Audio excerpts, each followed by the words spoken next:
இதுவரைக்கும் நெல்லை அரோமாவை சப்ஸ்கிரைப் பண்ணாதவங்க கீழே இருக்கிற ரெட் கலர் பட்டனை பிரஸ் பண்ணி சப்ஸ்கிரைப் பண்ணிக்கோங்க. அப்படியே அது பக்கத்துல இருக்க பெல் ஐகானையும் கிளிக் பண்ணிக்கோங்க. நான் எப்ப வீடியோ போட்டாலும் உடனுக்குடனே உங்களுக்கு வந்து சேரும்.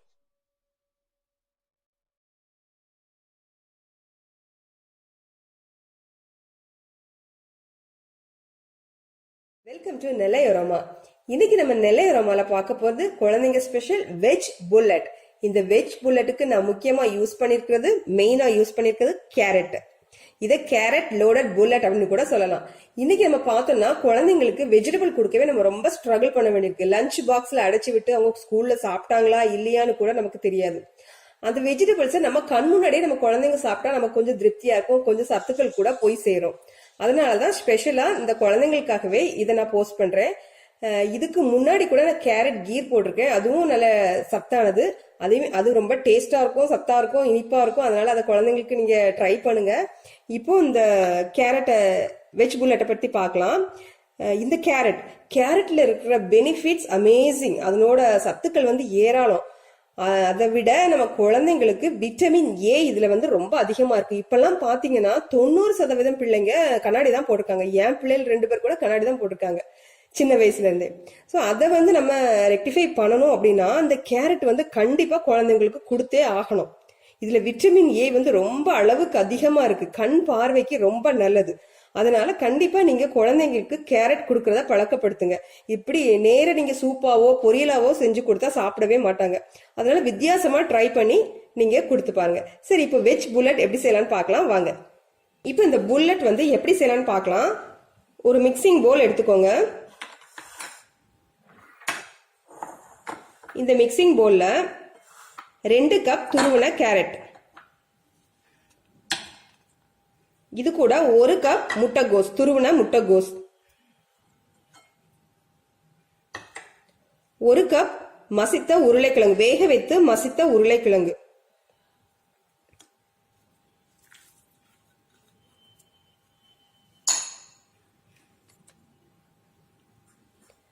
மல்லியில கொஞ்சம் 1 டேபிள் ஸ்பூன் போல, அப்புறமா இது ஒரு 4 பல் பூண்டு சின்ன சின்னதா நறுக்கி வச்சுக்கோங்க. கொஞ்சமா ஒரு 1/4 இன்ச் சைஸ் இஞ்சி, அதையும் சின்ன சின்னதா நறுக்கி வச்சுக்கலாம். இது கூட 1 டீஸ்பூன் வத்தல் தூள், ருசிக்கேற்ப பார்த்து போட்டுக்கோங்க உப்பு. அப்புறமா இதெல்லாம் நம்ம நல்லா ஒட்டி பிடிக்கிறதுக்காக 2 டீஸ்பூன் மைதா, இதெல்லாம் போட்டு ஒன்னு சேர்த்து பிசைஞ்சிடலாம்.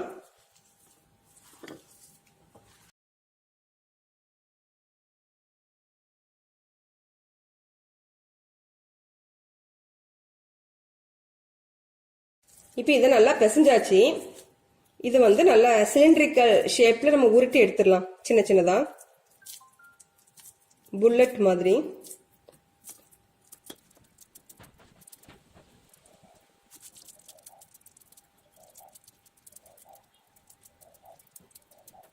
இப்போ புல்லட்ஸ் எல்லாம் ரெடியா இருக்குது. இது பிசையும் போது நீங்க தண்ணி விட்டு பிசையணும்னு அவசியம் இல்லை. ஏன்னா வெஜிடபிள்ஸ்ல தண்ணி ஊறும். அதனால தண்ணி எதுவும் விட வேண்டாம்.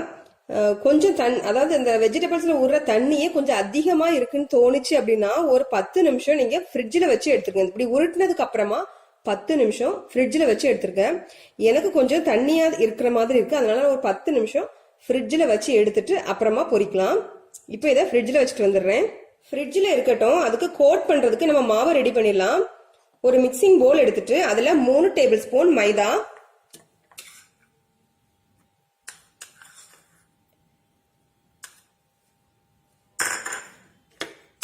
3 டேபிள் ஸ்பூன் கார்ன்ஃபிளவர்,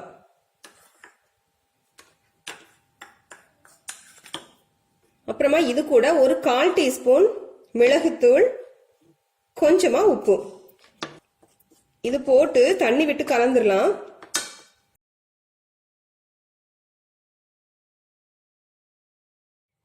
இது கலந்தாச்சு. இதை கெட்டியாவும் இல்லாம ரொம்ப தண்ணியாவும் இல்லாம கலந்து எடுத்துக்கோங்க.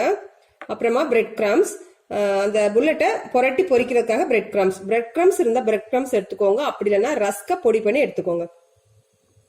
இப்போ 10 நிமிஷம் ஆயிட்டு இதை ஃப்ரிட்ஜ்ல இருந்து எடுத்துட்டேன். இப்போ முதல்ல இந்த மாவுல முக்கி அப்புறமா ரஸ்க்ல புரட்டி எடுத்து வச்சிடலாம். உங்க 2 கைகளையும் யூஸ் பண்ணிக்கோங்க.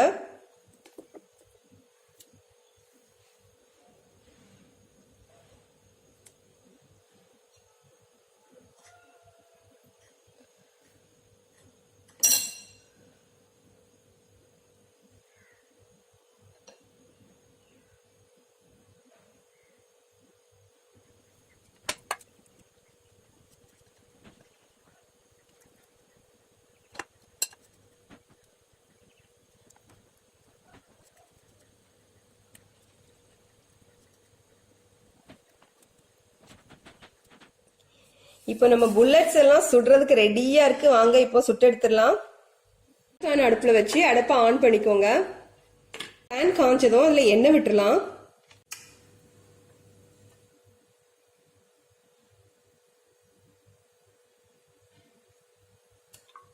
சூடாயிட்டு இப்போ மிதமான தீயில வச்சுட்டு நம்ம ஒவ்வொன்றா ஆட் பண்ணிடலாம்.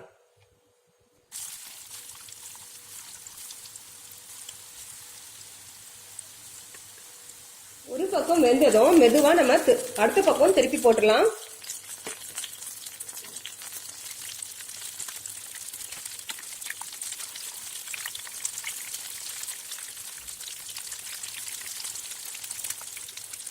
இப்போ ரெண்டு பக்கமும் வெந்துட்டு நம்ம பிளேட்டுக்கு டிரான்ஸ்ஃபர் பண்ணிடலாம்.